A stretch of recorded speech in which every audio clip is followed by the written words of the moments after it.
มาสงขาพี่น้องผู้ทำยินกุกกุกนค่ะเมื่อในวันอาทิตย์วันที่7 10 เดือน2 เดือน 18วันอาทิตย์ค่ะเนาะวันอาทิตย์ คนอ่านคนรัดข่าวเสือสีแรงนะ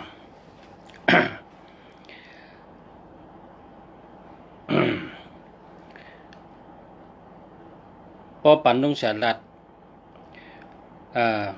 ชูเจ้าก็แต่เลยนางเหเก็บว่าตั้งหูเมื่อเร็วนี่นะกาบปันเมื่อเร็วนี่เปิ้นเอาตั้งหูมาส่งถึงเฮิรนนะกาบปันเมื่อเร็วนี่เปิ้นเอาตั้งหูมาส่งถึงเฮิรนคนกูก็มีสุนมีอักขว้างมีโอกาสมีตาติไลฮับเอาข่าวถึงเฮิรนกูก็ค่ะเพราะว่าเฮาคารัดตีในชูเจ้าก็เปิดชูเจ้าก็ผุยพงชูเจ้าเปิดถ่อมเฮาคารัดชูเจ้าป้อเกียกก็เอาป้อมเกียกก็ป่นกว่าเข้าหูซ้ายออกหูขวาก้อยกาป้อแมนตั้งหลู่ป้อมีพรดีป้อเกียกก็เก็บไว้ต้องไว้เตรียมไว้หมายไว้เฮาคาเอาตั้งหูมาส่งถึงเฮิรนมาส่งถึงโตพ่อแม่พี่น้องเขากูวันค่ะเฮาคาเอาตั้งหูหลีมายืนปันก้อยกาตั้งหูอันเฮาคาไลมาในเพราะว่ามันแม่นชูเจ้าเพราะชูเจ้าเกียกเพราะชูเจ้าหันว่ามีพรดีเพราะชูเจ้าหันว่ามีอโจตาชูเจ้าก็ฮับเอาเฮาขาก็จม เฮาขาก็จมเมตตาตะลายืนปันมาเฮาหาฮับกัดเย็นแน่มจ้าเฮาขาเอาตั้งหูมาส่งบันถึงเฮิรนมาส่งบันถึงตีอยู่สู่เจ้ามาส่งปันถึงโตสู่เจ้ากูวันข่าวกูเมียวคนกูก็มีสุนไล่เลือกเอาข่าวกูเมียวกูก็ข่าวในมันเหมือนหนังตั้งกินในก็มีเจน่ะตัวเหลียวในอันเผ็ดก็มีอันหวานก็มีอันส้มก็มีอันขมก็มีอาราสามีกูเมียวตั้งกินก็ตั้งหูก็เหมือนกันตั้งหูในเปิ้นว่าตั้งกินออกนะว่าตั้งกินออ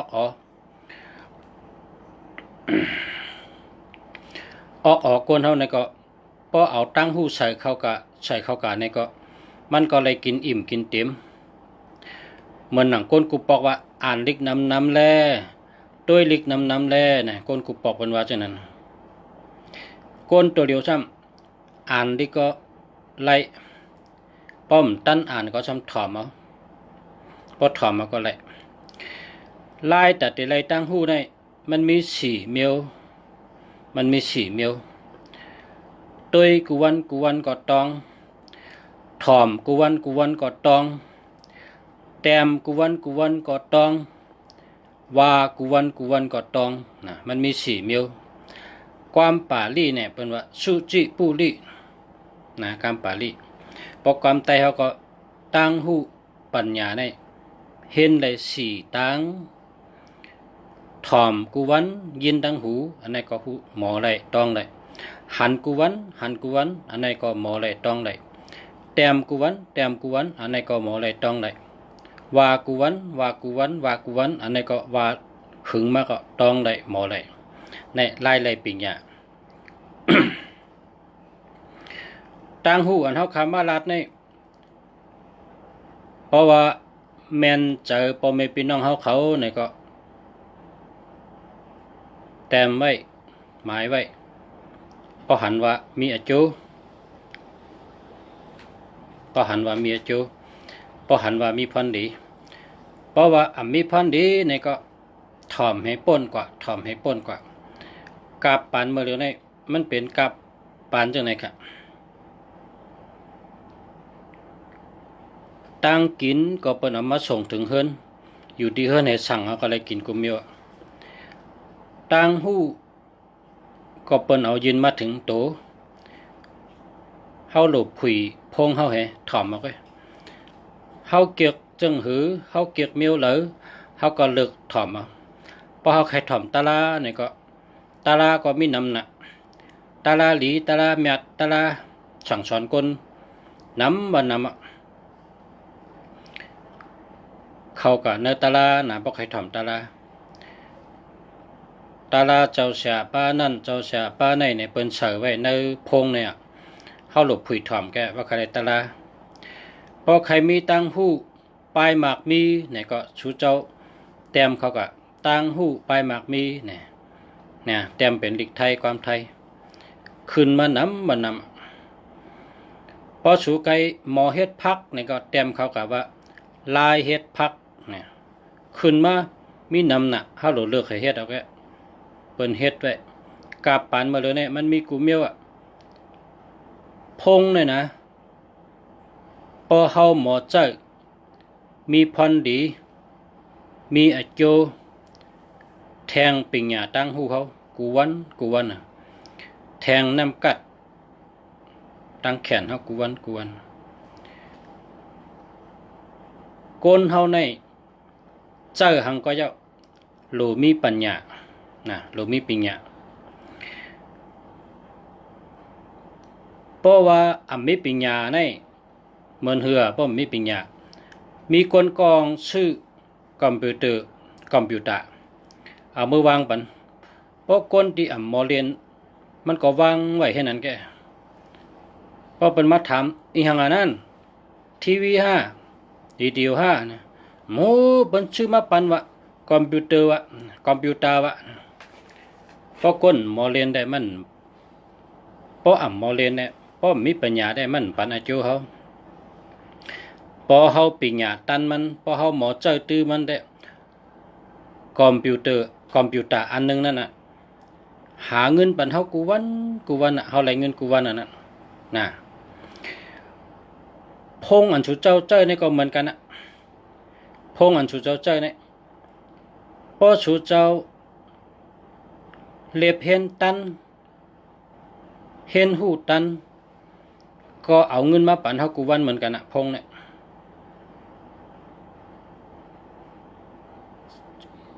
หาเงินหาการงานกับสืบการงานกับสืบกูลองเฮาโหลมีปิญญาหมอลัดหมอจ๋าหมออุบหมอกับสืบเปิ้นหมอซอกหาตั้งหูเฮามาเป็นพ่อนดีตัดตัวเจ้าเก่านั่นโหลจังหือโหลเมียวเหลอโหลอีสังเฮ็ดอีสังหลายๆเงินดีเฮ็ดอีสังหลายๆเงินง่ายเฮ็ดอีสังหลายแมนเมวเฮ็ดอีสังแมนเมวนั่งเหี่ยวเจ้าสติวิริยะสติปัญญาเจ้าเนี่ยนะเจ้าเนี่ยพอเฮาทัดสางด้วยในเฮาเนี่ยเฮาวนแล้วเนี่ยก็เฮาเตรียมเขาก็ด้วยดูในพงเฮานั้นมีกูเมียวนะมีกูเมียว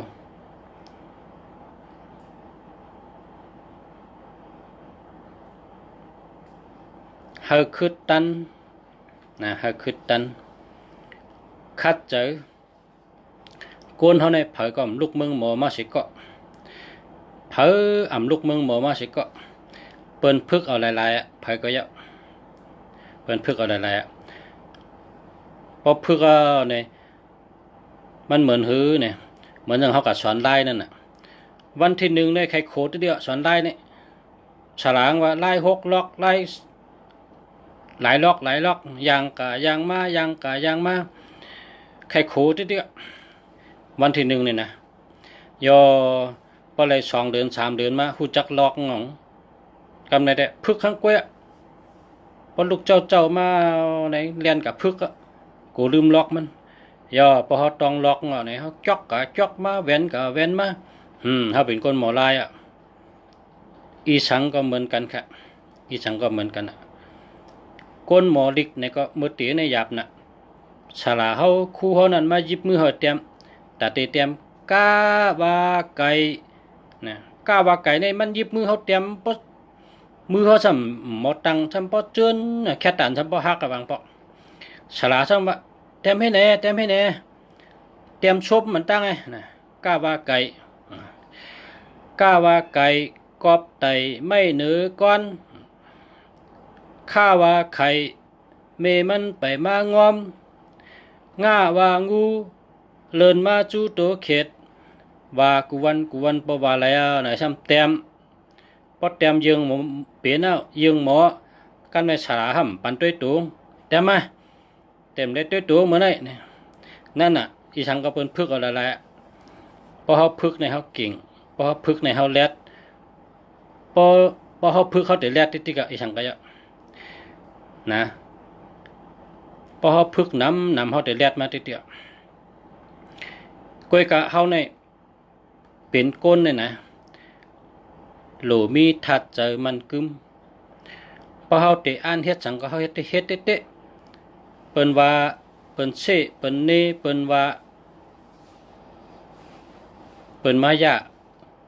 อย่าไปเจอเปิงนะอย่าไปเจอเปิงพอเจอเปิงเนี่ยเหมือนหื้อนะพอเจอเปิงเป็นก้นหลายใจ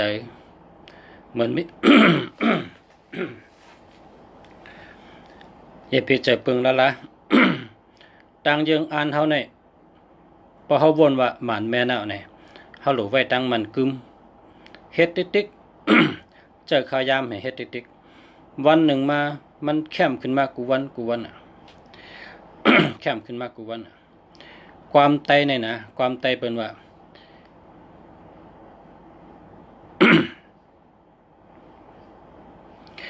ใกล้ค่ายใกล้ปลายใกล้ผานปลายจำผานเกปออยู่เจแคนมาติ๊กปอปลายไก่ยึงแคนผานน้ำนะปอปลายจำผานเกปออยู่เจก้อยหึงก้อยแค้นมาติ๊กมันเหมือนเขาผูกต้นไม้ลงนะ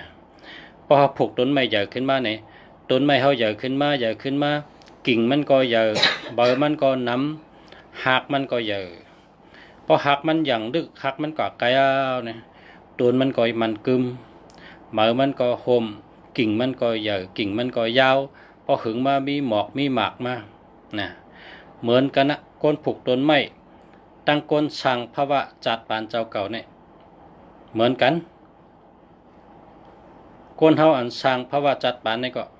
แต่ได้มีตั้งเจอมันกึมอย่าไปเรียกไล่พอเฮาเต็บตัดว่าเตเฮ็ดอันไหนเอาเนี่ย เฮาก็มโดอุบเผอเฮาก็มโดตึงปังเผอก็เปิดใจเฮาวนว่าแม่นเอาเฮาอยู่ว่าใจเอาแม่นเอาถูกเอาพอเฮาวนว่าใจเอาเนี่ยเฮาเฮ็ดติ๊กมันตื่นไหลอันเฮาอยู่นั่นน่ะเปิ้นห้องว่าน้ำกัดเฮาพอเฮากะลาดในเปิ้นก้นก้อนนั้นมันใจเฮามันก็ว่าเป็นนั่นเป็นไหนเนี่ยพอเฮาคำวางไปแท้แผนการเฮาก็รู้แผนการเฮารู้นั่งคือแผนการเฮาเตรียมรู้พอเฮามีหังในก็พอเฮาวนว่าใจเอาเจือเนี่ยเฮ็ดเตี้ยอันนั้นน่ะเปิ้นว่าน้ำกัดตัวเก่าน้ำกัดเจ้าเก่า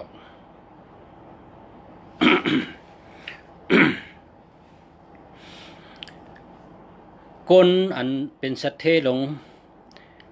ในอาเซียเนี่ยนะก้นสัตว์เทก็ที่หนึ่งมาเดี๋ยวนี้เป็นเขชื่อว่าเจกหมาเนี่ยมันมาฮอสปอร์ตลาที่เมืองกอกเนี่ยมันว่านะมันว่าก้นขี่สปินเนี่ย สุติว่ามันร่วมมันร่วมเป็น10 ปอก20 ปอกเมืองเหมือมันพึกก้อยกะร่วมมาก็ลูกขี่แท่งร่วมมาก็ลูกขี่ขึ้นร่วมมาก็ลิกขี่ขึ้นใครร่วม10 ปอก20 ปอกก็ปันร่วมกล้ามเป็นจูพอเฮาแลดมาพอเฮาหมอมาเนี่ยเฮาก็ขี่มันไหลสปินนั่นพอเปิ้นตุ้ยได้ดีโกจังหมากเรียกๆเลยเรียบโกงได้ร่วมแกก็มันร่วมพอเฮาหมอขี่นั่นน่ะความศรัทธาหลงรัดว่าคนกูก็พอได้เหตุการณ์นี่ใครร่วมก็เยาะใครลุกก็เยาะร่วมเจ็บก็เยาะสืบเฮ็ดติ๊กๆมันป่องว่าพอเฮาเฮ็ดการมักมีนี่ซุ่มก็เฮาเฮ็ดแมดก็เฮาเฮ็ดพอเลยเตะพอเลยเตะลงทุนอลังเฮามีลงก็เปิดร้านผุยร้านเฮ็ดติ๊กๆพอหึงมาเฮาก็ตึ้นอ่องเพิ่นก็ฮู้ว่าเฮาผุยร้านกันนั่นนะ ช่ำเช็คมาในช่ำรัดแทงคองว่าลูกอ่อนอันพึกไปนั่นน่ะลูกอ่อนอันพึกไปหล่อนก็เล็กๆนั่นลูกอ่อนพึกไปนี่เป็นฉลาเฮาเนี่ยว่าก้นหลงนี่ลูกกับด้วยลูกอ่อนลูกอ่อนพึกไปนี่ล้มลุกไปเลย2 อย่าง 3 อย่างล้มเอาขึ้นลุกเอาขึ้นไปแทงเฮ็ดนั้นกูวันต้องถึงขามันบ่แข็งพอขาแข็งมันพึกแลนพอแลนมันล้มมันขึ้นลุกแลนแทงน่ะลูกอ่อนพึกไปนั่นน่ะเป็นฉลาเฮาในว่าองเจ้าว่าคนกูก็ในพอเหตุการณ์นี่ล้มก็เยอะลุกก็เยอะซุ่มก็เยอะแมดก็เยอะเฮ็ดติ๊กพอเฮาว่าเฮาติเฮ็ดเนี่ยเฮาเฮ็ดติ๊กต่างยังอ่านเฮาเฮิงมันกึมนะเฮิงมันกึมถัดใจเฮาในเฮาแก่นแข็งมันกึมเฮาเฮ็ดจังก็เยอะกำในพอได้อุบติ๊กได้10 นาทีอุบมาเนี่ย อุบลงกำมาได้อุบลงหมายพงเขาก่อนนะนาทีเสียกูมึงดีในลาตรงหมายพงเลย หมายพงในก็พอเมพี่น้องเขาอันไหนเป็นด็อกเตอร์ด็อกตามันอยู่ที่เมืองกอกเนี่ยมันชื่อด็อกตาไก่นะด็อกตาไก่ชื่อมันน่ะมันเห็นหงเห็นเนี่ยมันเย่าเกียงไหลคั่วบนห้องด็อกตาได้กำไทยว่าด็อกเตอร์ มันจะรัดว่าหมายพงเนี่ยนะอันเฮาค่ะรัดกันกูวันเนี่ยเพราะว่าหมายพงเฮาเนี่ยอย่าไปแปดเพราะเฮาว่าเลี้ยวเนี่ยพอลุงฉลาดว่าเลี้ยวพอคูงรัดว่าเลี้ยวเนี่ยเฮาก็ยุ่มฉลาดเฮาให้ใจกว่าติ๊กๆอย่าไปกะยุ่มทั้งต่างก็อย่าไปกะยุ่มทั้งต่างก็อย่าไปกะใจปึงอย่าไปเปลี่ยนมันอย่าไปแปดมันเพราะเฮาเลยชื่อใจอันไหนเนี่ยก็เพราะเฮาคารัดว่าเลี้ยวเนี่ยมันดีกว่าติ๊กๆ1 หึง 1 ดี1 หึง 1 ดี3 เดือน 1 แค่นดี6 เดือน 1 แค่นดี3 ปี 1 แค่นดี6 ปี 1 แค่นดีหมายพงเขาเนี่ยนะ1มันหึง 1 แค่นดีก็แปลว่าตัวนับนั่นน่ะตัวนับ10 ตัวนั่นน่ะมันมาปั่นอายุเฮามันเหมือนจังหือเนี่ยว่ามันเหมือนเฮาเอาลูกเล่งเฮากะจ้างลูกเล่งเฮามาอยู่จำเฮา10ก็เฮากะจ้างมาลูกเล่ง10ก็เนี่ยเมืองเหมือได้ลูกเล่งเนี่ยอาจางมันเหมือนกันน่ะกองและกองคำพองก็ขั้นคำพองก็ลูกเจ้าคำพองก็ลูกลาคำพองก็กินหลงคำพองก็อ่ำกินหลงคำพองใจกดคำพองใจซื้อคำพองต่อชาใหญ่คำพองอ่ำมีต่อชาคำพองหมาหน้าใหญ่คำพองอ่ำมีหมาหน้าคำพองมีลองเย็นเย่คำพองมีลองเจอแก้มลูกน้องเขาเนี่ยตะเป้เขาเนี่ยลูกเลี้ยงเขาเนี่ย10ก็เขาเอามาเลี้ยงไว้เมืองเหมือเนี่ยมันก็พอใจเขาก็คือเพราะว่ามันมือเท่าน่ะเนาะมันอยู่แค่นั้นน่ะต่างคนต่างอยู่ ต่างคนต่างกินเหนอนเหกินเหอยู่ให้นั่นน่ะมันเหมือนนั้นน่ะอุปมามันเหมือนหนังเฮาเอาลูกน้องมา10ก้อนนั่นเฮาเจอหมายพงในมี10ตัวพอเฮาซื้อหมายพงดีเนี่ยซ้ำเหมือนหือเนี่ยว่าเหมือนหนังเฮาเอาลูกเลี้ยงมา10ก้อนเนี่ยเป็นคนดีกูเกาะตั้ง10เกาะ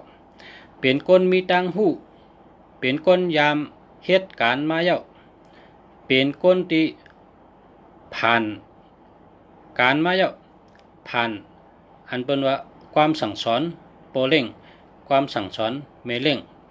ความสั่งสอนปักเปิงโกนเหตุการณ์ในโครงการเขาเลยถ่อมเฉพาะตารามาเย้าเพราะเขาเลยถ่อมเฉพาะตารามาเย้าเขาจะมีตัวทบมาเย้าเขายามเฮ็ดมาเย้าเขาซ้ำกับเลยก้นเก่าเปิ้นก้นแคมตั้ง10ก็เฮามาเป็นลูกน้องเฮาไม่ได้ลาดจังการอันเลอเฮ็ดเขาก็เฮ็ดปันการเฮาตั้งวันมันเหมือนนั้นนะครับว่าพอเฮาเจอหมายพงดี10ตัวปองดีทั้ง10ตัวก็เหมือนลูกเลี้ยงเฮามี10ก็เป็นคนดีกูก็นะพอมันดีพองดีพองซ้ำเหมือนเฮามีลูกนั่นน่ะเฮามีลูกชาย10ก็นะลูกยิงก็แล้วลูกชายก็แล้วนั่นลูก10ก็เนี่ยพอลูกเฮาว่าอย่าไป2ก็เนี่ยเฮาโหกไข่เฮาเป็นปอเป็นเมเนี่ยโหกไข่โหกขึ้นโหกไข่น่ะ คนไตว่าอาโลเอ้สุขหูไม่เจอน่ะสุขเจอน่ะความเมืองเฮาได้เขาว่าอาโลเอ้อูเลอุปัตน่ะ อูเลอุปัตน่ะก็ว่าปันตั้งทุกข้าปอเมนั่นน่ะปันลองสุขเจอไม่เจอปอเมน่ะอาโลเอ้อูเลอุปัตน่ะพอความเมืองไทยได้เขาว่าสุขชักเจอน่ะ อาโลเอ้โหใครทั้งวันอ่ะก็โหก็บ่เมาอ่ะลูกเก่า2ก้อนนึงให้น่ะตื่นน่ะว่าหยาบน่ะนั่นน่ะเหมือนนั้นน่ะพอเฮามีลูก10ก็พอมี2ก้อมดีเนี่ยเฮาบ่สุกใจแวมจ้าหมายพงเฮาเนี่ยก็เหมือนนั้นน่ะหมายพง10ตัวเนี่ยโหลเลยลีทั้ง10ตัวน่ะพอมันรู้ให้2ตัวปานไหนก็มันเหมือนนั้นน่ะอุปมามันหนังเฮามีลูก10ก็แต่2ก็ซ้ำให้น่ะนั่นน่ะเหมือนนั้นค่ะเฮาซ้ำดึงไว้อยู่ซ้ำเฮาตัดเสเป็นลูกเฮาน่ะเนาะก็เพราะฉะนั้นแหละ หมายพงเนี่ยใจอันดีมันปองดีอ่ะนี่ก็อย่าไปแลกอย่าไปเปลี่ยนอย่าไปแลกใจก็ติ๊กๆอ่ะนะ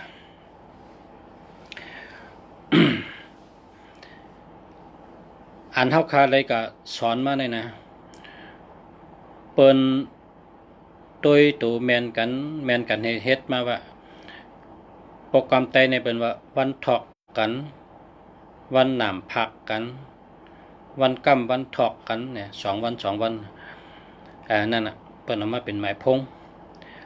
เนี่ยก็เปิ้นเอาตัววันถอกกันนั่นนะมันเอา กำพองแต่ก็การสละเปตังการมหาปุกแต่งเนี่ยเขาเจ้ามีการต่อยอดมันเขาเจ้ามีเพอต่อยอดก้อยก็มีแต่มหาปุกแต่งเฮ็ดไว้เฮก็ก้นก็อ่านมหาปุกแต่งแต่เมื่อก่อนมื้อท่านต่อเร็วอ่านจังนั้นแค่มันมีคนต่อยอดมันมีคนสืบยอดมันให้ขึ้นใหญ่มาสูงให้ขึ้นกาพืชปานเนี่ยมันมีเพอเฮ็ดอันหมายพงในจะมีคนมาสืบยอดมันน่ะเปิ้นห้องทัดสางเหเมเกเหทัดสางเหเมเกเนี่ยจะวางแคมขึ้นมาแคมหรือมหาปุกแต่งแคมหรือเปตังเต๊ะๆค่ะหมายพงเนี่ยเนาะ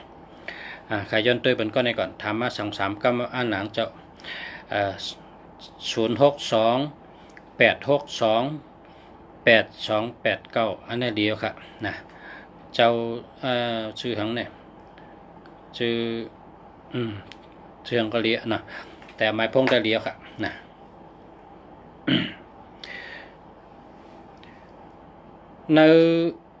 ในการสลาเนี่ย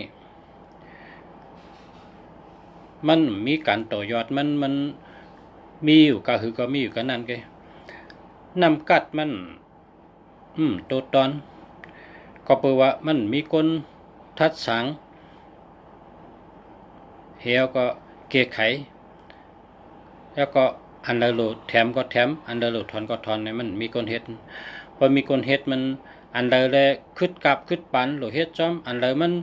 อ่ำคึดกับในก็โหลมันเมอันเดอร์มันแมนในก็โหลเอาอันนั้นมาปั่นก้นเมืองอันเดอร์มันปอกไข่แมนในก็โหลล่างไปละเป็นเช่นนั้นก็การมันมีเผอเมมันอยู่มาหลายปีแล้วกับหูก็เจอกันหนูมาหาปลูกแต่งเด็กๆกันในหมายพงในให้สั่งได้ก้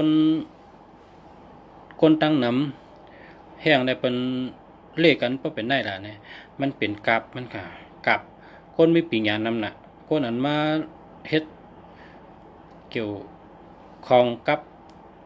ตัวนับเนี่ยก้นเตะก้นวาหลายๆก้นอันเห็นจบตอกตามาเป็นมาทัดฉังบนเบเฮิงแมนเตะนะเฮิงแมนเตะป้อปากแน่ดูเลยแมน65อยากไข่นงนะกำในช้ำเต้ยเป็นทางก้องค่ะเนาะ0989528396แคมค่ะเดียวค่ะนะเดียวค่ะ0626985943อันนี้แต่ตัวเด็กปอเจอค่ะตัวเด็กปอเจอนะแล้วก็0948979589อันนี้ก็ปอเจอค่ะนะเจอแล้วค่ะ0629564242ก็ในแคมเตะกันเนี่ยก็ในแคมเตะค่ะเนี่ยเป็นห้องหมายจักมังกราในกำเดียวค่ะนี่แหละมังกรากุตูค่ะในก็นี่แหละแห้งอะไรเป็นห้องมังกรามันเป็นวันทอกกันกว่ากุตูค่ะมันทอกกันแมนกันทอกกันแมนกันอ่ะความเตว่าวันทอกกันวันหนามพักกันนะคนใต้เป็นวันนั้นอันนี้หมายพงก็ในนั้นมันทอกกันกุตูนะใน10ตัวเนี่ยก็เรียกว่าแคมเตะนะ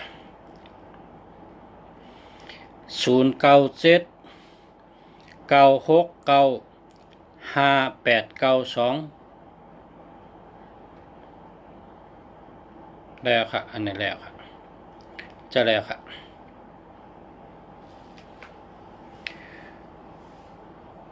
ก้อยกะ58ใน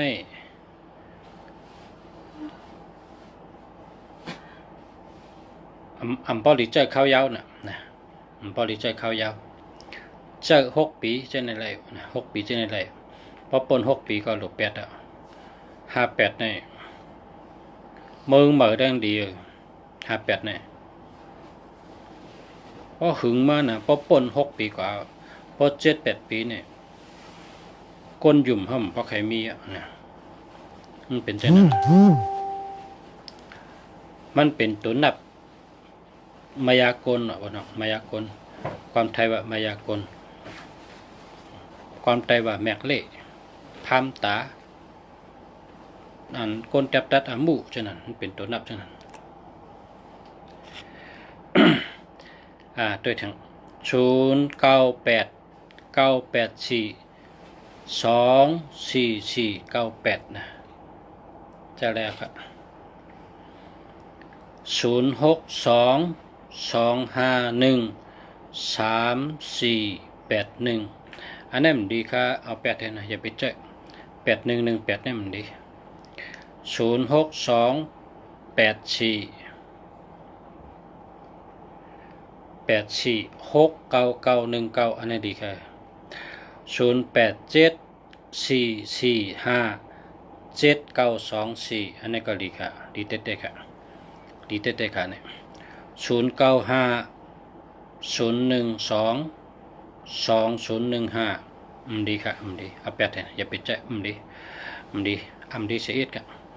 0618407999 2854ดีค่ะดีค่ะเอา8ให้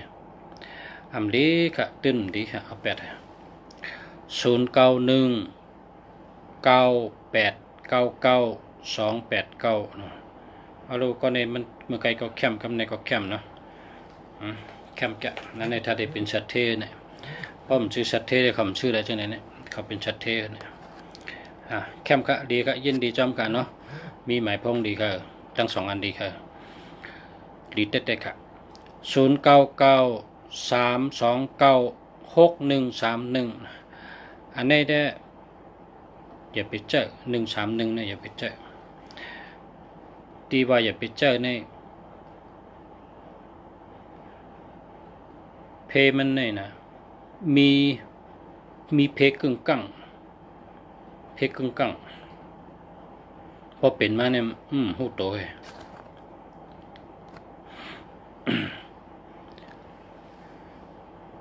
0629748896อันนี้อะไรอะค่ะ0944854856นะได้อะค่ะ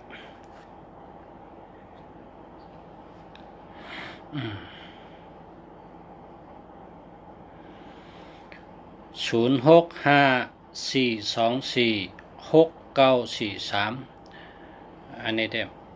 ดีเจก็เจออะไรอย่าไปเจอหึงนะเจออะไรอย่าไปเจอหึงเจออะไรเจอให้เก็บเงินเพราะไม่เงินนำก็แปดอันนี้แคมเขาเมื่อไกลก็ตัวปันชุดเจ้าแล้วก็ก็ถามมาเต็มดิได้มากค่ะยินจมค่ะ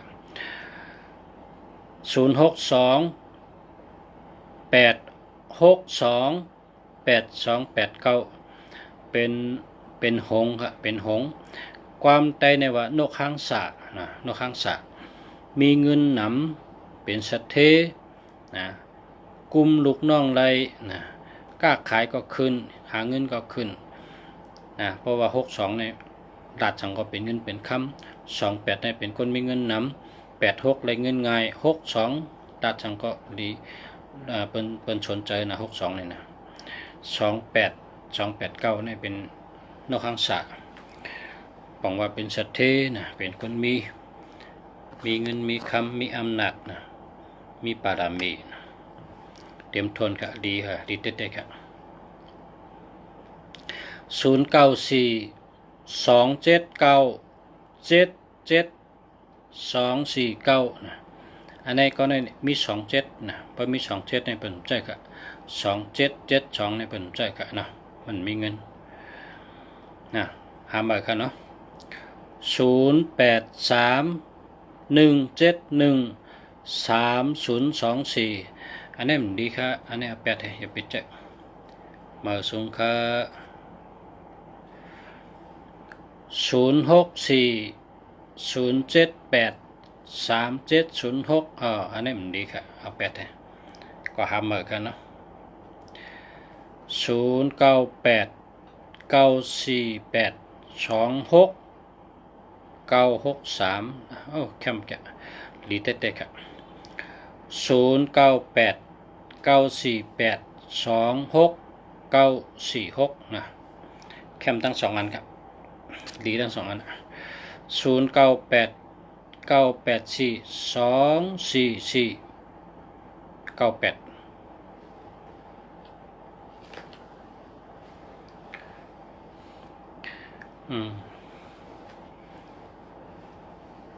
เจอเลยครับนะเจอเลยก็หนาประเฮิงดีได้หรือมีทั้งเบอร์หรือเจอ2เบอร์ค่ะนะเจอ2เบอร์จะจอมกันพอเจอเบอร์เร็วนี่แบบมันดีฮักค่ะเบอร์นี่นะมันเป็นก้นพังหางมี2เมลแหวะพอเจอเบอร์จังไหนเนี่ยพังหางนี่เป็นตัวเขาเนี่ยค่ะเป็นก้น2พังหางออก2มิลไว้แล้วก็เงินก็ปออะไรมาของออกไว้ใจทางเบอร์ค่ะใจทางเบอร์บ่ใจกู้กันค่ะอะไรใจ2อันจอมกันชื่อแทงอันให้ป ปลายเป็น5นะ65ในก็ได้45ในก็ได้95ในก็ได้นะอันนี้ได้มันไปแคมดับมันไปเล่ามันไป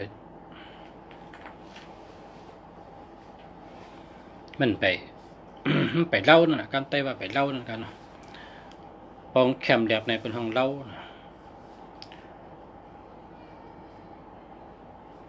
ความไทยได้ว่า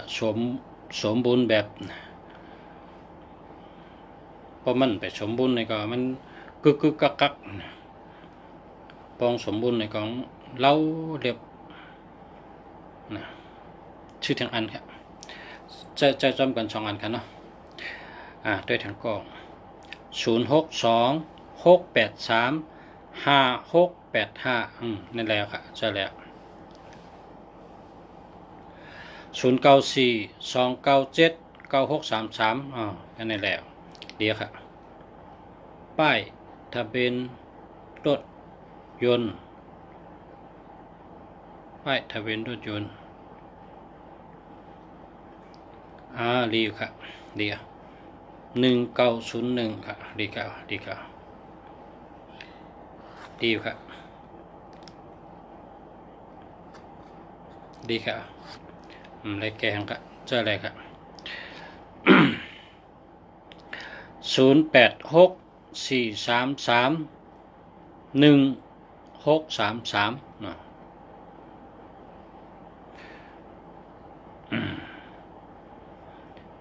หมายพงอันในเป็นคนไก่ออกแห้งนะปิดโปลุงเนี่ยเล่นขนไก่เนี่ยเล่นแห้งเนี่ยการเล่นแห้งกลุ่มมิวในแก่นะเพราะว่ามี633เนี่ยโตเขาเนี่ยเป็นคนไก่เป็นคนมีแห้งเยอะ0828868538ได้กะจะแล้ว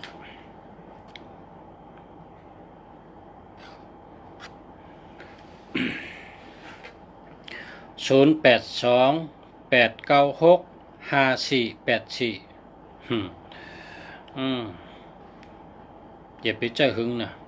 อย่าไปเจอหึงอย่าไปเจอข้าวยาวเจอข้าวป๊อดอะไรพอเจอข้าวยาวเนี่ยจะเป็นยอกาในต้องก็อย่าไปเจอข้าวยาวนะเจอข้าวป๊อดอะไรก็กระโจเงินไปนำก็เจอในก่อนเพราะเงินนำเอาก็ชื่นเข้มๆนะ0978654454นะก็ในก็เหมือนกันใจกระโจเข้านะพอมีเงินนำก็ชื่นเข้มๆกระโจเงินไปนำก็เจอในก่อน0882554754ใจนุ่นะดีค่ะดีค่ะคนใจนะดีครับตั้งหลักแหลมนั่นเตอ่อนเอาคนก็เนี่ยเป็นคนมีคนก็เนี่ยมันมีย้อนตั้งหลักแหลมมันพอเผอมี54นั้นก็45คนก็เนี่ย1 หึง 1 รักนะรักแหลมนะหาเงินในก็แก่นะหาเงินก็แลดนะหาเงินก็ไว้นะเป็นคนหมอเก็บเงินหมอหาเงินหมอหอมเงินหาเงินรักแหลมนะคนก็เนี่ยเพราะว่ามันมี54 2ตีกันนะลองลัดลองจ๋าลองเข้าหาเปิ้นลองกับสืบเปิ้นลองเจนจ้าตัดได้เงินตัดได้มีการอันที่ได้เงินมานำจังไหนมันหมอก้อยหึงมาก้อยแลดก้อยรักมาเปิ้นห้องคนรักแหลมแลดเซลนั่นแหละรักแหลมแลดเซลนะแก่น่ะเจอเนี่ยพอเป็นคนใจแหละสิใจหนูเขากับรู้จักกันกันนะเขาหันจื้อห้องใจหนูแค่มาค่ะนะเจอเนี่ยคนใจในดูแก่นะ54นะ5445ในคนใจในดูว่าดูนะเพราะว่าหลูมิกูก็ไหนมันก็เจ๊กองเนี่ยนะคนเขามีเป็นหลายล้านหมายพงในประเทศมา2 ล้านแกคนเขามีเป็นหลายล้านนะ เช็คกองเลยเพราะว่าเฮงอะไรมีหาฉีกูก่อนเนี่ยแต่ว่าพอหาอะไรในแก่น่ะเนาะมันดีนะเนี่ยมันดีนะมันคนรักแหลมนะคนรักแหลมแลมักมีค่ะคนจะไหนยินจมเย้าบอกคู่เขาค่ะดีลาดปันหมายพงเขามาชงค่ะค่ะชูเจ้าก็เป็นมาชงค่ะแคมนะคะจมนะคะพอชูเจ้าแต้มดิกได้ขึ้นมาเนี่ยคนเฒ่าในจมจมพอหันเป็นแต้มดิกได้เนี่ยข้าแต้มนำในเมืองไทยเนี่ยนะในเมืองไทยเนี่ยลุงชาติลาดในชูเจ้าเขากาที่สารปีนะเมื่อเนี่ยนะสารปีจอมห้องยาเนี่ยนะเป็นดิกได้หลายห้องแล้วก็เป็นดิกได้ห้องแล้วก็เป็นดิกได้นะห้องยาที่เมืองสารปีนั่นนะการในเขาจำเข้าเมืองเชียงใหม่มาตัดที่ตั้งเข้ากัดลงนั่นเขาสำหันหลีกใต้ตั้งหลีกใต้นำเลยหลีกไทยเขาเต็มไปหลีกใต้เขาเนี่ยตัวใหญ่ตัวลงแล้วก็ขึ้นป้ายลงใหญ่ๆเป็นหลีกเขอันนะตั้งเขาพักดูเวียงเชียงใหม่เนี่ยเขาว่าพี่น้องเมืองไทยเนี่ยนะเพิ่นเป็นเมืองเดโมคราซีเป็นเมืองดอแล้วก้อนขอเปิ้นหมอเอาใจคนเมืองนะเปิ้นหมอหักคนเมืองเปิ้นหมอห้อยไปถัดใจคนภายใครเต็มที่ครั้งเต็มไทยในเขามีใจคิเกเฮตาวะเต็มได้เต็มดิเขเต็มได้เต็มดิใต้ในคำว่านุ่งเสียทำกว่าที่จ้างเผือกก็เป็นดิใต้หลายแก่ไหนเหตุนี่กันเป็นดิใต้หลายเมื่อในเหรียญนำมื่อนี่คนเต็มดิใต้อันหลานใต้ในเขาอยู่จำร้านบ้านน่ะเป็นร้านคำเป็นร้านขายโคอันบันเฮ็ดเฮิร์นจังนั่นน่ะ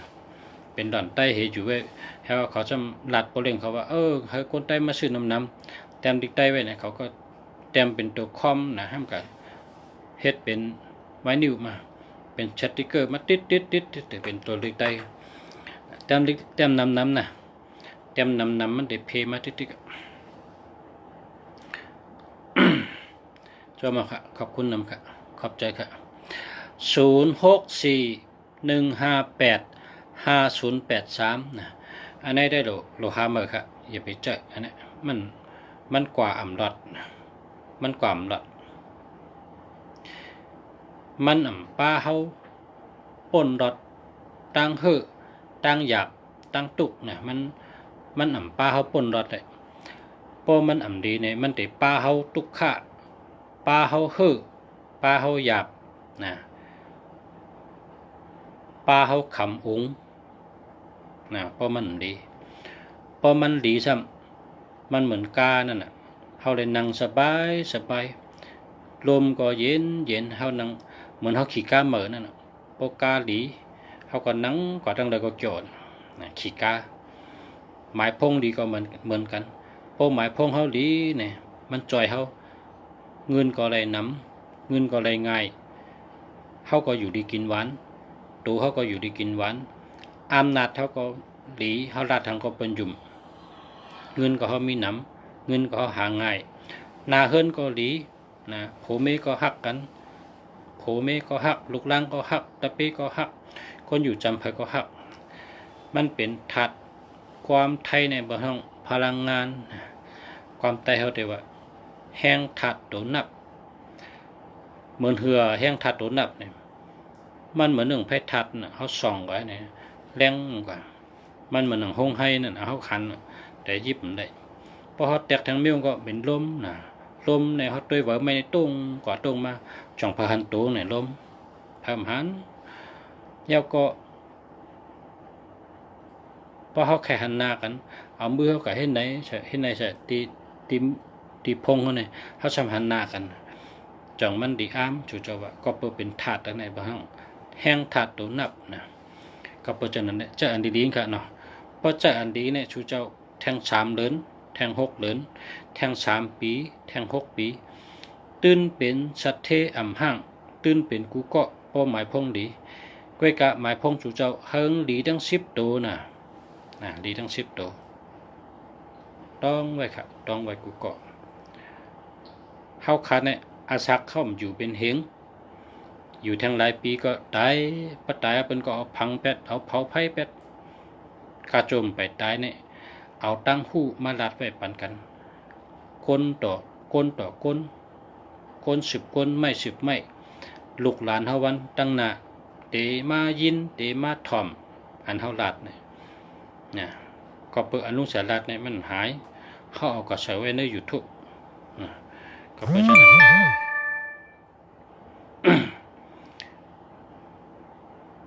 ปืนหูปลายหันนะปืนหูปลายหัน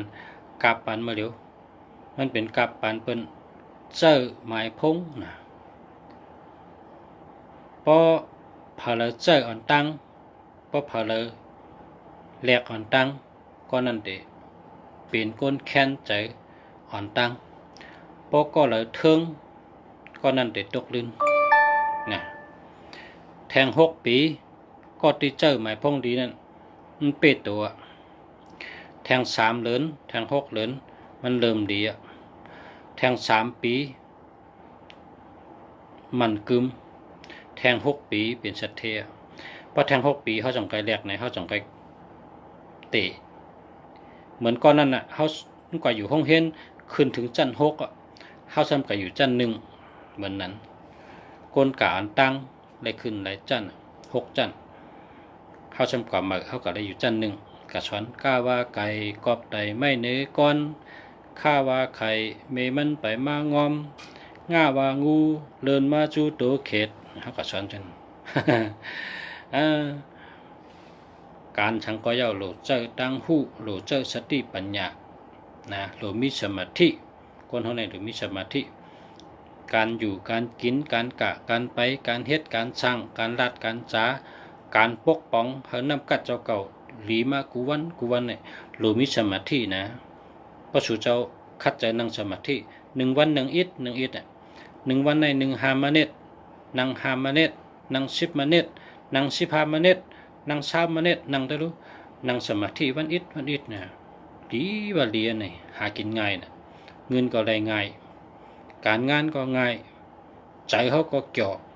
เพราะเขาใครละทั้งในกองป่องมาเนื้อเจอเนี่ยนะเขาใครละไผ่เลยเขาใครละจึงหือหมังเมียวในเขาใครละน่ะใครมันมาแมนเขามันใจนาตีเขา ใครละว่าใครละหมังเมียวเนี่ยใครละสีโชปคมหมังเมียวก็ใครมันใจนาตีเฮาบุญพรเฮามั่นใจการเฮาก็เลยกระยามันนะปล่อยเฮิงเหมือนจังน้ำขุนนั่นน่ะเมืองขุนก็กำติดเฉยไปทั้ง2-3 วันน้ำก็เฉยขึ้นหมังปอกเขาใจเขาใครลัดนะเขาก็กันไว้เยื่นไปแทง3 วันก็เย็นกว่าอันเขาใครลัดเขากำลัดปนนำในปองขุนพอเขากัดเต่านำขุนหันช่างอ่ะ ก็กับปุ๊บไปถึง3 วันมันก็เสยขึ้นเนาะใจก้นเขาก็มันนั้นนะมังปอกก็ขุนมังปอกก็เสยเนาะ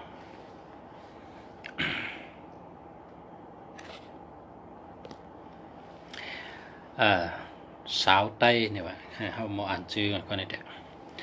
065-402-388นะมันไปแคมป์ค่ะพี่สาวหมายพงเจ้าในเอา8ให้ละ8ให้ก็หาซื้อเหมือนะอันนี้ซ้ำเหลา0942623696จ่องเดมีเงินจ่องหลอดเพว่าจะเฮาค้ามาส่งค่ะลีนะลีเตะหลอดเพก็หลอดเพมีเงินก็มีเงินตั้งหักก็หลีเมตตาก็หลีนะเตลัดเนี่ยว่าเมตตาลงคนใต้กูบอกว่าเมตตา5 ปาก28อันว่านั่นเมตตา5 ปาก28นี่เป็นอันนี้426นะ426 624 642 3ตัวในพอเขาจับกันเมื่อไรในเปิ้นห้องว่าเมตตามหานิยมความใต้ในเปิ้นห้องว่าเมตตาลงนะเมตตาหาปาก28เมตตาลงค่ะเมตตาลีวาลีเนี่ย426624การในแฮม62ดัดสังก็เป็นเงินเป็นคำ2332ในเมตตาลีอจุนดีนะกาขายก็ขายดีคือว่านะ36ในก็ได้เงินดีตั้งหักลีนะ6เก่าได้เงินดีได้เงินง่ายหังดีจอมเป็นก้นหลังจอม96นะไหลเงินไว้นะไหลเงินไว้นะลีแก่ค่ะเนี่ยลาวหมายพงเจ้าเนี่ยดีเต้นะดีเต้ภาษาว่าดีเต้จันอ่อนลาวจันอ่อนแคมแก่หมายพงเจ้าเนี่ยดีที่หนึ่งนะอย่าไปย่าอย่าไปปันเปิ้นอย่าไปปันหายนะเก็บไว้ดีๆนะเจ้าเนี่ยแคมหนาวเนี่ยแคมเต้ดีเต้ครับมิติเน่เฮ็ด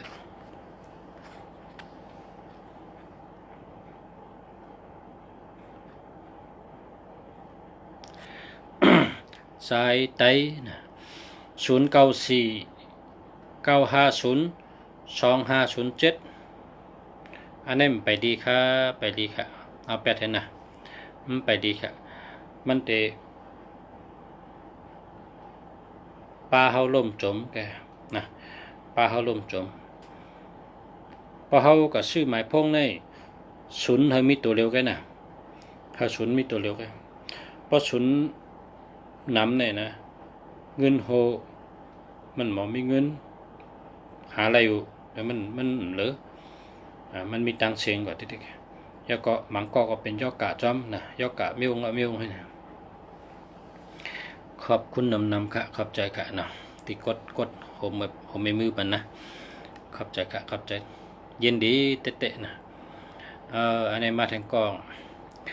0992816811อันนี้มันดีค่ะเอาแปดเลยอย่าไปใจค่ะมันดี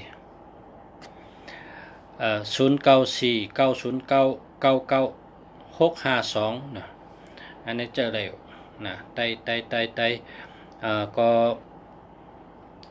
เจออะไรครับนะเพราะว่าใน10ตัวนี่01สายตาลูกเป็นโหไข่ไผ่เร็วนะ01นี่นะ02เงินโหเป็นชัยเลือดชัยเจ็บต้องน้อยเจ็บเป็นชัยติ่งเป็นกินสะจะใน03ก็แค่นให้นะเฮ็ดสังกรมอ่อง04ในก็บรรดาถึงชื่อเขานะ06ในก็ย่อการน้ำ07ในก็ย่อการน้ำนะพอมาด้วย05ทั้ง09เนี่ยพอดีโกครับนะ8มันดีโกก็เพราะฉะนั้นได้ว่าเจอเลยครับนะเจอแล้วครับก็เนี่ยเจอแล้วกาทั้งกล้อง0942983595นะได้ครับเจอแล้วครับทะเวนรถ1465ดีค่ะดีครับดีครับดีมากครับดีมากครับดีมากดีมากเนี่ยความไทยนะปกคนไทยก็ว่าดีเตะเนี่ยดีเตะดีน้ำ0947463546อันนี้ดีค่ะ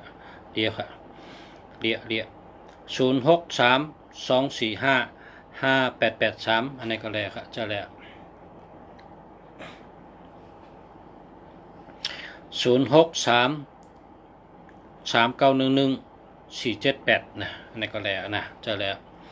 0989907166นะอันนี้แต่มันได้ครับเอา8เลย07นี่ได้อย่าไปแจ้07นี่พอถึงมาเป็นขึ้นเป็นแข็งเป็นเน็ตเป็นหนามันก็เป็นตายผัก0926475439ได้ค่ะเจอเลยค่ะแล้วค่ะเดี๋ยวค่ะ094557 5018123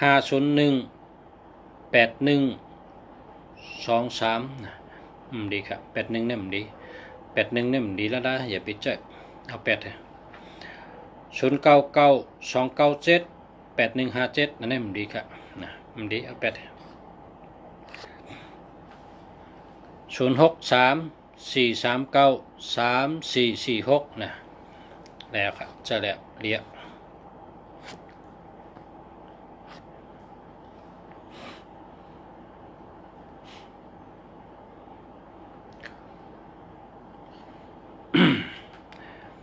0944248663นะแคมป์ครับนั่นแต่แคมป์424เนี่ยนะเป็นคนรักแหลมเป็นคนดีฮักเป็นคนมีเงิน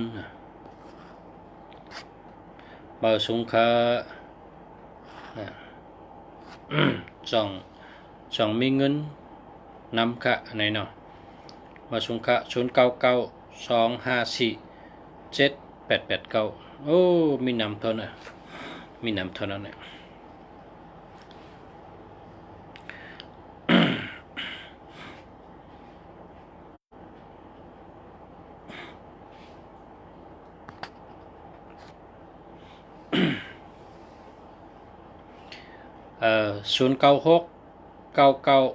0969988715อันนี้ดีครับ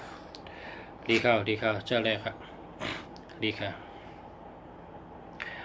0857151168168นี่เป็นชัดเทอร์เนี่ย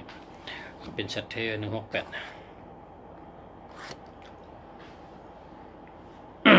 ดีครับดีครับ0617862899อันนี้ก็แคมกันเนาะถ้าเต็มจิตใจเนี่ยแต่มิลิเตตัว0632455883นะอันนี้ก็ดีครับดีค่ะ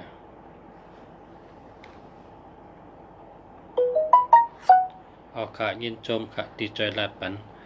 ให้เขาค่ะเลยป่องใจยินจมค่ะครับมาชมค่ะเบอร์ในจองดีค่ะเนาะ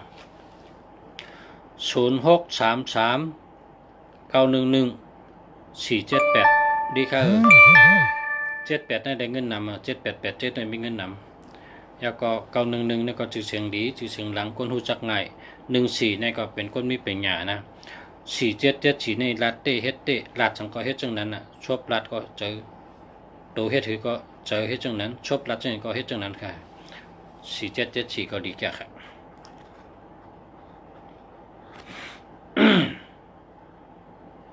มาสงค่ะแล้วก็0926475439อันไหนดีค่ะ0949306257อันนี้มันดีเอา8เลย0949306257เนี่ยอันนี้มันดีเอา8เลยอย่าไปเจอนะมันดีครับมันดีชีวิตครับ0948836756ดีครับอย่าไปเจอ6776ในดีโกให้เป็นนะอย่าไปเจอโอ้ข่าวยามบะมี1 ชั่วโมงอ่ะ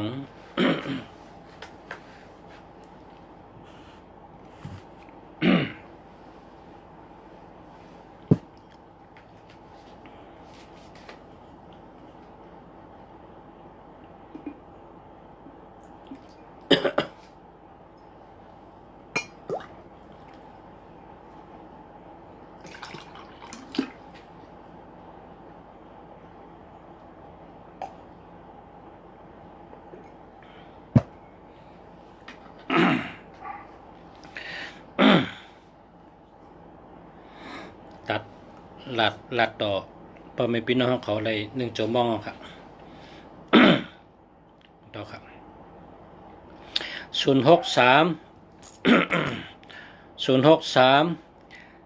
536 8956อันนี้ดีค่ะในมีเงินนำ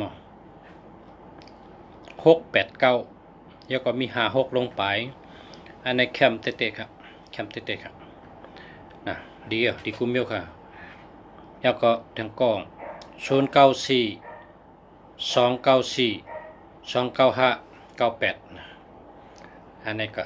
ดีครับ094 926 9684นะอันนี้อย่าไปใจเข้ายาวนะอย่าไปใจเข้ายาวอย่าไปใจหึงนะ เจ้าเฮ3 ปีนะที่หึงเนี่ย3 ปีปยก็ถึงไปได้ปองป่น3 ปีก็ได้เป็นยกา นะป้อมถึง3 ปีได้เจ้าอะไรมันเป็นกำเดียวครับ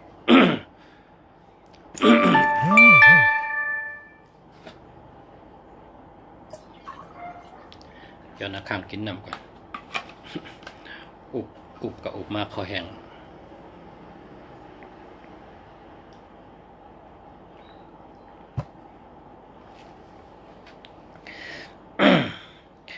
062-757-48-757-74-981ดีค่ะอันนี้มันดี81เนี่ยมันดี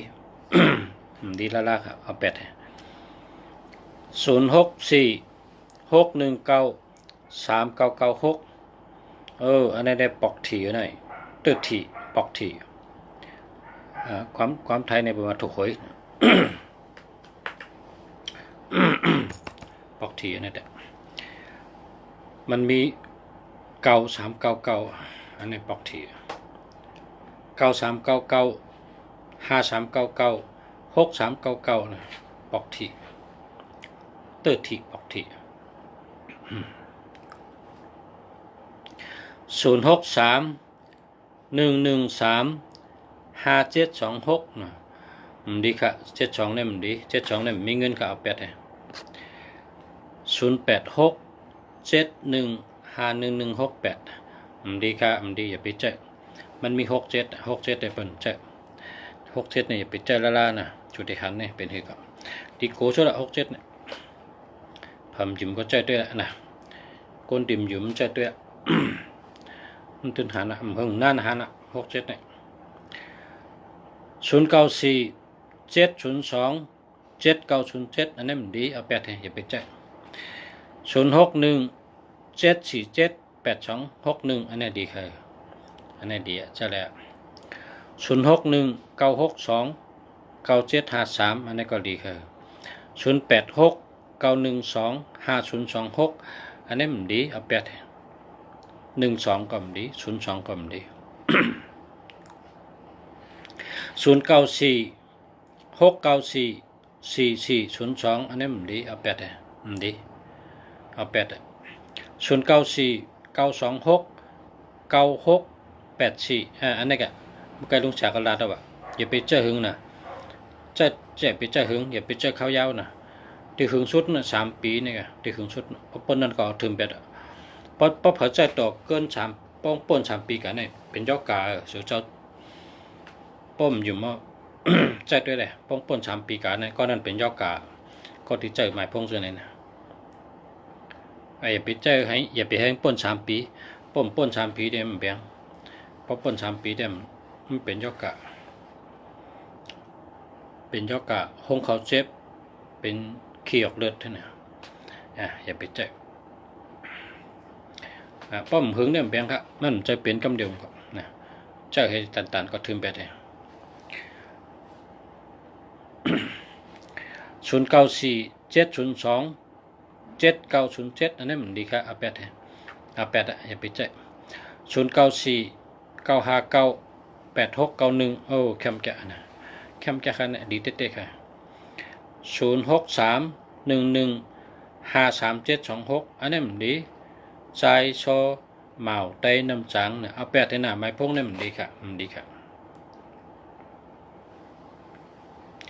098-99-507-166มันดีค่ะมันดีค่ะมาส่งค่ะลุงฉะ065-407-2202 388อันนั้นมันดี07ก็มันดี72ก็มันดี061 786 2899อันนี้ดีดีเต้ๆนี่เป็นสัตเทก่อนนั่นนี่ดีดีเต้ๆคั่นน่ะดีเต้ดีวะ0857151168อันนี้ก็ดีครับดีอันนี้168นี่เป็นสัตเทก็อ่ะถ้าเป็นรถทะเบียนรถค่ะดี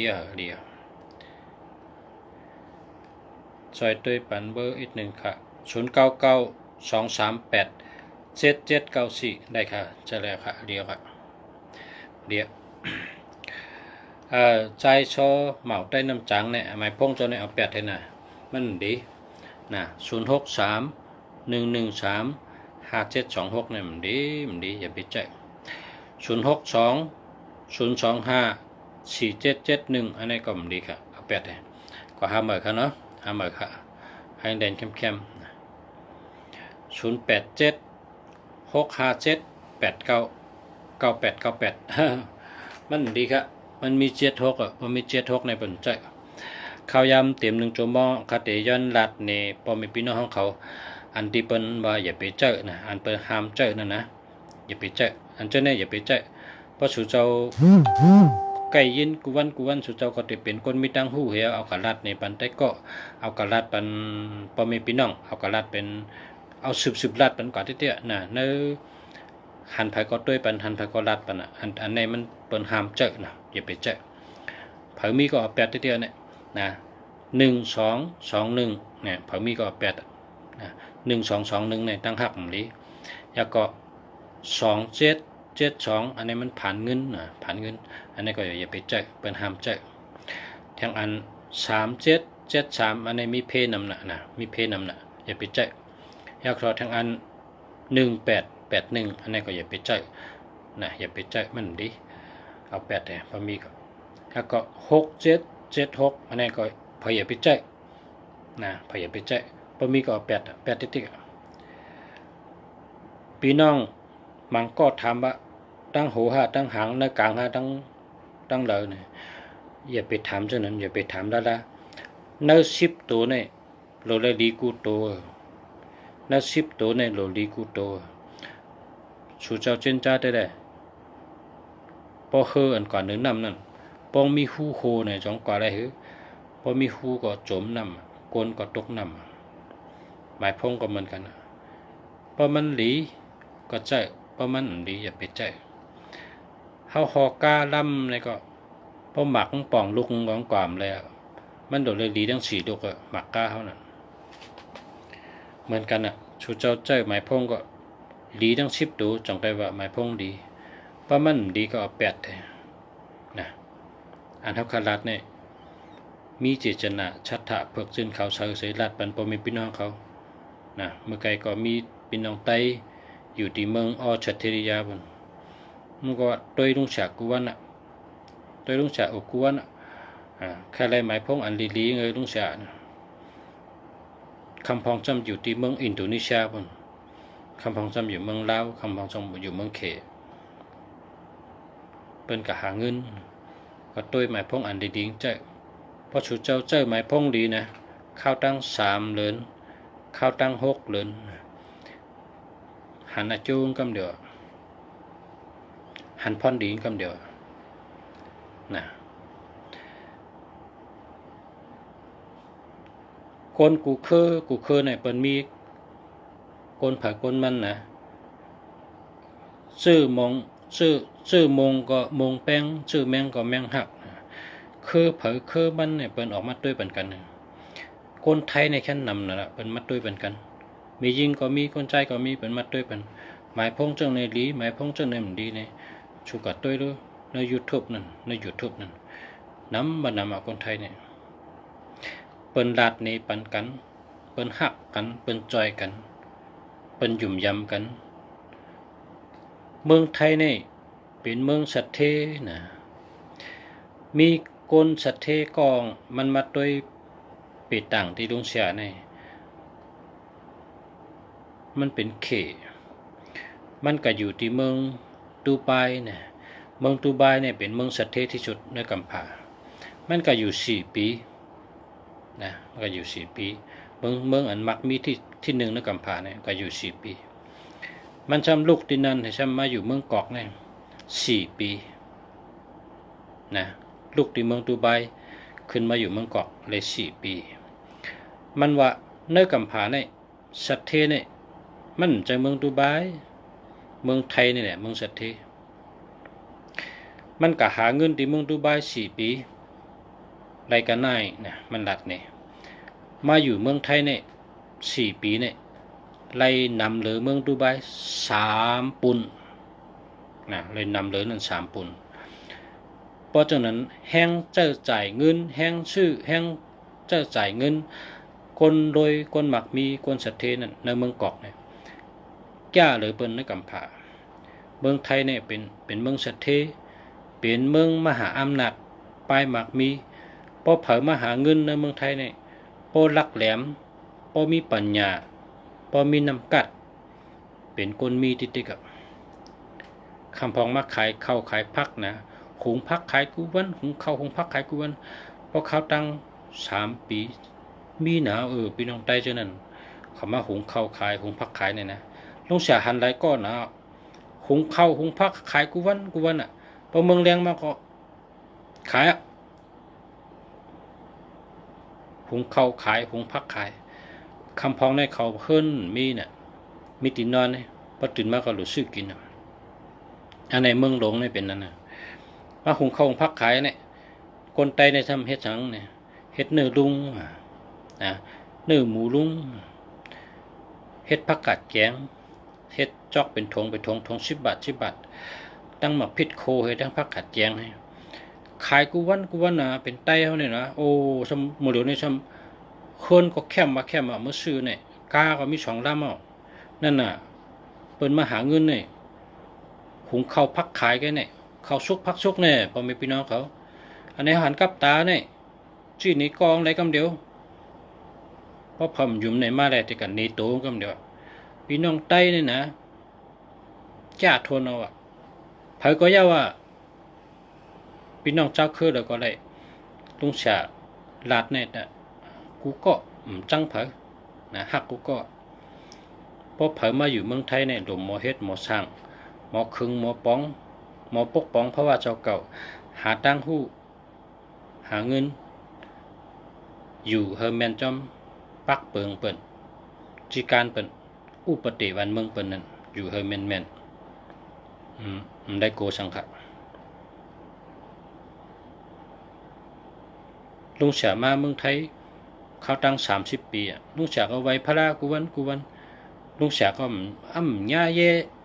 ย่มย่ายปอกนั่นมันได้โกหรอพอเขาไว้พระรากูวันอยู่โตดีๆอย่าไปกินเหล้าอย่าไปพิษเปิ้นอย่าไปหลาเปิ้นอย่าไปพิษเปิ้นอย่าไปคัดเปิ้นอย่าไปเซ่เปิ้นนะโกนเท่าไหนนะมันอยู่ที่ชบเท่าไหนนะโลมอลัดมอซามี3 เมลนะโตเย็นเง่